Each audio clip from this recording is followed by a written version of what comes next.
Layar terkembang 1, jangan melihat kondisi seseorang dari keadaannya saat ini, karena semua hanya proses. Ketika Warrior memenangkan games kelima di final NBA Senin pagi, atau Minggu malam waktu Amerika, saya tidak dapat untuk bisa menahan diri saya untuk tidak mengabari sahabat saya. Dia adalah sahabat saya selagi kuliah dulu. Karirnya hingga kini masih di dunia kampus, namun sekarang dia sudah menjadi guru besar di NYU New York University. Kami berdua adalah sahabat di kampus yang tidak.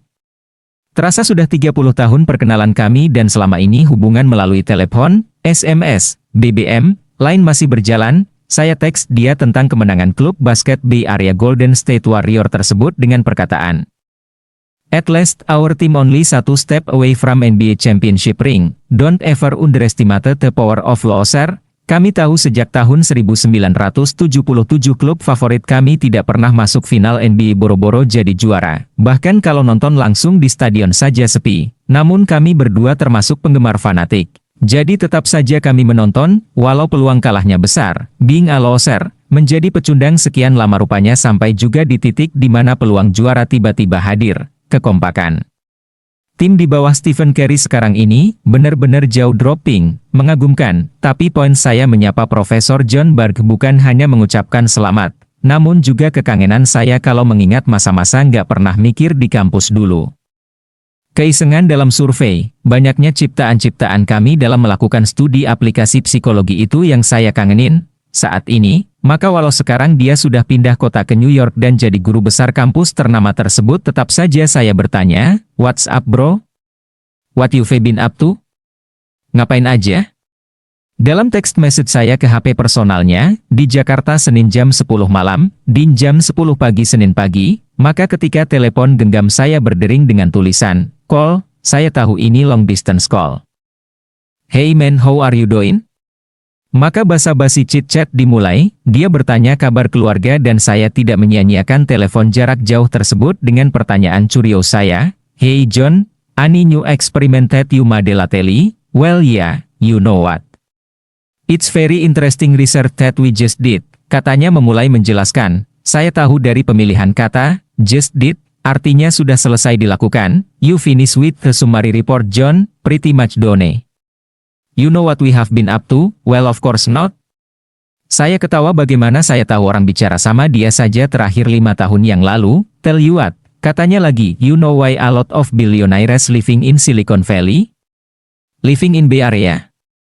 Dia bertanya mengapa begitu banyak bilionaire tinggal di Silicon Valley dan Bay Area. Bay Area adalah wilayah teluk yang diapit masuk oleh Golden Gate Bridge yang melingkupi area Oakland, San Francisco, San Mateo, San Jose di mana Silicon Valley salah satunya dekat berada di sana. Profesor John Berg melanjutkan kalimatnya, Google Head Office, Apple Head Office, Tesla Elon Musk Tere, 60% venture capital startup company is Tere and they are making billions and billions dollar. They are very creative in making new things. They are the real game changer. Merekalah yang merubah permainan dunia. Mendengar kalimat tersebut saya sedikit berpikir, iya juga ya, mengapa mereka ngumpul di sana ya? Apa yang membuat mereka kreatif? Well, frankly speaking, I don't know John. Saya menyerah enggak tahu jawabnya apa. Okay then, I tell you, after we do a lot of test and simulation, a lot of survey and research data, a lot of questionnaires that we gave to all people there the answer is, dia naruh jeda seperti hendak mengumumkan pemenang Oscar. The temperature, what? I don't understand, what temperature has anything to do with money in Silicon Valley? Itu komentar refleks saya. Yes true, it is the fact. Kata John bukan menjawab pertanyaan saya malah menekankan kebenaran datanya. Tell me like 5 grade student John, dia menjelaskan teorinya. Dalam ruangan bersuhu 22-23 derajat Celcius ternyata otak manusia bekerja dengan maksimum dan sangat kreatif. Jika kondisi suhu lebih dingin di bawah 20 derajat suasana terlalu dingin akan menurunkan kreativitas dan produktivitas sampai 10 hingga 15%. Suhu di atas 26-30 derajat Celcius demikian juga, akan menurunkan hingga 20% kreativitas dan produktivitas. Dan ternyata suhu di Bay Area, di Silicon Valley, di San Francisco itu stabil. 70% weather condition di Bay Area dalam tahun bersuhu rata-rata 22-23 derajat Celcius. Karena itu mereka sangat kreatif dan produktif. John menjelaskan beberapa studinya lagi, namun pikiran saya keburu melayang ke sana kemari berkisar di suhu 22 derajat tersebut. Saya masih geleng-geleng kepala setengah tidak percaya, namun saya tahu sekali John kalau melakukan studi datanya sangat valid. Dia teliti sekali, bahkan saya ingat dulu di kampus. Hampir tiap minggu kami mengadakan survei, studi, research data, cari responden buat sebarang tes kami buat yang terkadang tidak ada hubungannya dengan tugas kampus di bidang aplikasi psikologi ini. Spotlight Effect. Misalnya kami melakukan eksperimen yang dinamakan Spotlight Effect. Ini adalah sebuah eksperimen tentang pendapat orang akan dirinya sendiri yang sering berlebihan. Dalam eksperimen tersebut kami menggunakan beberapa responden sukarelawan. Waktu itu kami suruh mereka menggunakan pakaian yang menurut mereka sendiri pakaian yang paling jelek buat mereka, paling norak, salah kostum di sebuah acara. Lalu relawan tersebut kami suruh masuk dan mingle bergabung dengan para tamu yang kebetulan di kampus kala itu ada event.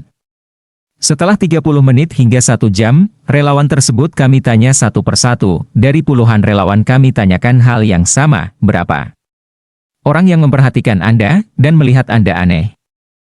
Relawan menjawab 50%, ada yang 60%, ada yang 70% orang menatap mereka dan memandang diri mereka aneh. Jadi setelah dihitung rata-rata 58% menganggap mereka terlihat aneh oleh orang sekitar. Setelah relawan selesai ditanya, maka kami bertanya pada mereka yang ada di event tersebut. Pertanyaannya, apakah Anda melihat orang yang berbaju aneh tadi? Yang warna kuning? Yang pakai kimono? Yang pakai rok tahun 70-an, yang pakai celana cut bray, dan banyak hal yang kami tanya sesuai dengan busana relawan. Hasilnya, responden memberi jawaban ke kami. Hanya 15% saja yang memperhatikan atau melihat kejanggalan atau salah kostum atau keunikan tersebut dan they don't mind, dan mereka biasa-biasa saja nggak keberatan. Nggak masalah, ini yang disebut dalam aplikasi psikologi sebagai Spotlight Effect. Manusia sering merasa banyak yang memperhatikan mereka dan merasa di spotlight jadi serba salah tingkah. Ternyata sebaliknya, hanya L5 saja kok yang memperhatikan dan mereka, nggak masalah. Eksperimen kampus tersebut dulu sering kami lakukan sesuka-sukanya. Jadi sekarang kalau John melakukan survei saya tahu data itu valid. 6 tahun kami bareng dahulu ratusan eksperimen yang kami lakukan, apalagi dia guru besar sekarang, ribuan barangkali yang telah dilakukannya. Pastinya, kabar tentang suhu dari John belum dipublikasi. Ini berita baru dan hangat, baru kemarin. Namun saya dapat pastikan sekarang apa yang akan saya lakukan.